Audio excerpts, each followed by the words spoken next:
आतंकी ठिकानों को चौकियों में तब्दील कर दिया गया है। सेना की चौकियों में यहां पर तमाम आतंकी अड्डे जिनको तब्दील किया गया है, आतंकी हाफिज को भी शिफ्ट कर दिया गया है, लश्कर के बंकर में शिफ्ट किया गया है। ऐसे में तमाम आतंकी ठिकाने, इससे पहले भी कई आतंकी ठिकाने थे जिसमें ऑपरेशन सिंदूर के तहत जिन्हें निशाना बनाया गया था, ध्वस्त किया गया था, लेकिन अब ये तमाम आतंकी ठिकाने जिन्हें चौकियों में तब्दील कर दिया गया है। और इसी बीच आप देखिए आतंकी हाफिज सईद को किस तरीके से लुकाया और छिपाया भी जा रहा है। लश्कर के बंकर में उसको शिफ्ट कर दिया गया है।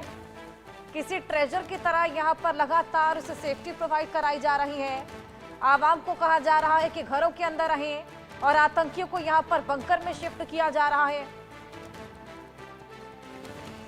कायराना हरकत को लगातार पाकिस्तान अंजाम देता ही था। आतंकी माइंडसेट भी अब नजर आने लगा है।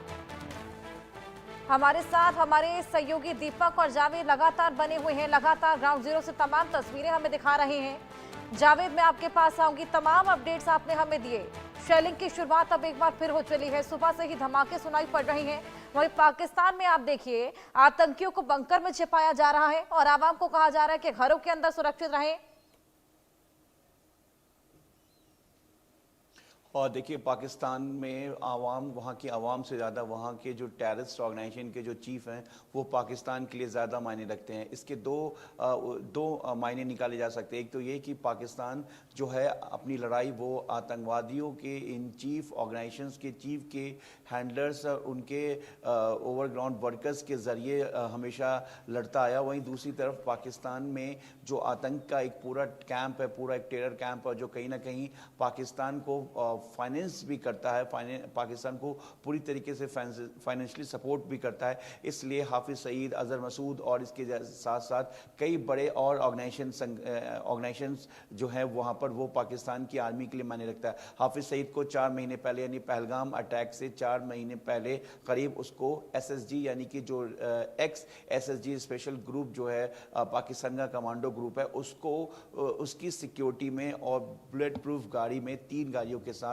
बाकायदा कैंट का जो एरिया है आर्मी कैंट का पाकिस्तान का, वहाँ शिफ्ट किया जाता है। उसके बाद अब ये जानकारी मिल रही है कि बाकायदा उसे वहाँ से हटा के बंकर में ले जाया जा रहा है। यानी कि आवाम को कहा जा रहा है कि आप अपने घरों में रहें। और वहीं हाफिज सईद को इस तरीके से जैसे कि वो पाकिस्तान का एक धरोहर हो या वो पाकिस्तान के लिए बहुत मायने रखता है। और जाहिर सी बात है पाकिस्तान के लिए इसलिए मायने रखता है क्योंकि वो फाइनेंशियली पाकिस्तान को सपोर्ट भी करता है, ISI के साथ मिलकर तमाम टेरर मॉड्यूल को एग्जीक्यूट करता है, उसको खास तौर से सबसे ज़्यादा वो भारत के खिलाफ। और वहीं दूसरी टेरर ऑर्गेनाइजेशन जो है, जो हमास की अगर बात करें या कुछ और बड़े ऐसे टेरर ऑर्गेनाइजेशन है जिसके साथ मिलकर लश्कर तैयबा का ये चीफ हाफिज सईद या अजहर मसूद की बात करें जो जैश मोहम्मद का चीफ है, इसके अलावा हिजबुल मुजाहिदीन है और कई छोटे बड़े पाकिस्तान में ऑर्गेनाइजेशन है जो पाकिस्तान के लिए बहुत मायने रखता है। जिस तरीके से कितना मायने रखता है ये तो इसी बात से अंदाजा लगाया जा सकता है कि लगातार उन्हें बंकरों में शिफ्ट किया जा रहा है। दोनों के पास वापस आऊंगे। एक और बड़ी खबर इस वक्त की दे दे, पाकिस्तान से ये बड़ी खबर है। भारत के हमले से पाकिस्तान में बौखलाहट का माहौल है।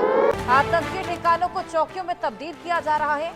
सेना की चौकियों में आतंकी अड्डों को तब्दील किया गया है। सेना की चौकियां जिनकी संख्या वहां पर बढ़ाई जा रही है, तमाम आतंकी अड्डे यहां पर उनको तब्दील करके चौकियों में तब्दील किया जा रहा है और आतंकियों को यहां पर बंकरों में छुपाया जा रहा है। संख्या यहां पर चौकियों की बढ़ाई जा रही है। लगातार हमले पाकिस्तान बोल रहा है। सुबह से ही शेलिंग देखी जा रही है, धमाके कई कई जगह पर देखे जा रहे हैं।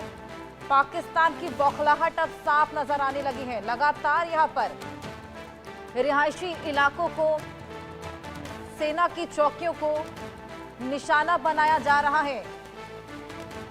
ये बड़ी खबर पाकिस्तान से है जहां पर तमाम आतंकी अड्डे जिनको तब्दील किया जा रहा है सेना की चौकियों में, ये बौखलाहट भारत के हमलों से पाकिस्तान की साफ देखी जा सकती है। दीपक, हमारे सहयोगी लगातार हमारे साथ बने हुए, उनके पास चलेंगे, लेकिन उससे पहले आपको कुछ सुनवाते हैं। कुछ आदमी मर भी गए हैं।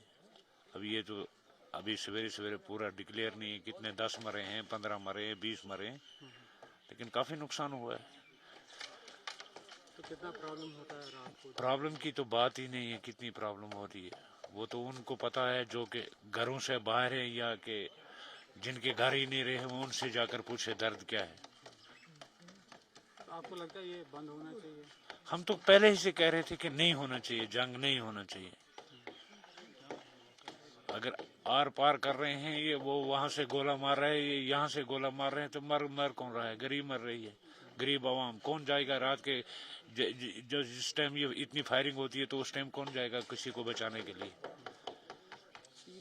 हम तो कह रहे हैं कि ये बंद होना चाहिए, ये नहीं, फायरिंग नहीं होनी चाहिए। लेकिन दो हुकूमतें आपस में सुपर पावर, और वो मरवा रहे हैं गरीबों को। एक साइड में है, दूसरा दूसरी साइड में। एक कह रहा है मैं शेर हूँ, दूसरा कह रहा है मैं सवा शेर हूँ। तो मर रही है गरीब आवाम। दीपक हमारे सहयोगी लगातार हमारे साथ जुड़े हैं। दीपक, आतंकी अड्डों को यहां पर चौकियों में तब्दील किया जा रहा है, इसे पाकिस्तान की खींच कहें, भौखलाहट कहें, या फिर अपनी साख बचाने की कोशिश पाकिस्तान कर रहा है? आखिर पाकिस्तान की मंशा क्या है यहाँ पर? देखिए, खींच बचाने के लिए ही ये पूरा जो ये कारनामा पाकिस्तान कर रहा है, क्योंकि आप ये समझिए कि जब भारत ने ये स्पष्ट कर दिया कि आतंकी ठिकाने और हमारा बदला पूरा हो गया, बात खत्म होती है, इस तरह की चर्चा हुई। और ऑपरेशन सिंदूर वहीं पर उस समय जब आतंकी जो ठिकाने उनको जब निशाना बनाया गया था, उसके बाद किसी तरीके का कोई हमला, कोई रिटेलिएशन नहीं हुई भारत की तरफ से। लेकिन जिस तरीके से हमारे सिविलियन को निशाना बनाया गया, पुंछ के वो इलाके जो एलओसी लगते, वहां पर लगातार बॉम्बिंग की जा रही थी, शेल फेंके जा रहे थे, मोर्टार फेंके जा रहे थे, और तमाम उन लोगों को निशाना बनाया जा रहा था जो निर्दोष है। इसके अलावा हमारे मंदिर, हमारे गिरजाघर, उनको भी निशाना बनाया जा रहा था। तो समझा जा सकता है कि पाकिस्तान जिस तरीके से टारगेट करके उन निहत्तों को मार रहा था जिनका कोई दोष नहीं है। भारत ने स्पष्ट किया, भारत ने तो मीडिया के सामने आके उन ब्लूप्रिंट को भी पेश किया जिसमें ये बताया गया कि हम उन लोगों को मार रहे हैं जो आतंकवाद फैला रहे हैं, जो आतंकवाद के सरगना है, जो आतंकवाद के ठिकानों पे हैं, जो उनको ट्रेनिंग दे रहे हैं। तो लगातार जो बात की जा रही है वो आतंकवाद के खिलाफ की जा रही है, किसी आम आदमी के खिलाफ, किसी सिविलियन के खिलाफ नहीं की जा रही है। आतंकवाद का जो समर्थन कर रहा है, आतंकवादी जो है, उनको मारने की लगातार बात हो रही है। जिस तरीके से देर रात को जम्मू में, उसके बाद सतवारी में, सांबा में, जो इन इलाकों में जिस तरीके से ड्रोन से हमला किया गया, हालांकि उस पूरे हमले को हमारा जो नेशनल डिफेंस सिस्टम है उसने एक्टिवेट कर दिया और उसको मार गिराया गया। लेकिन उसके इतर ये समझा जाए कि लगातार जिस तरीके से पाकिस्तान नापाक हरकत कर रहा है और सिविलियन के जो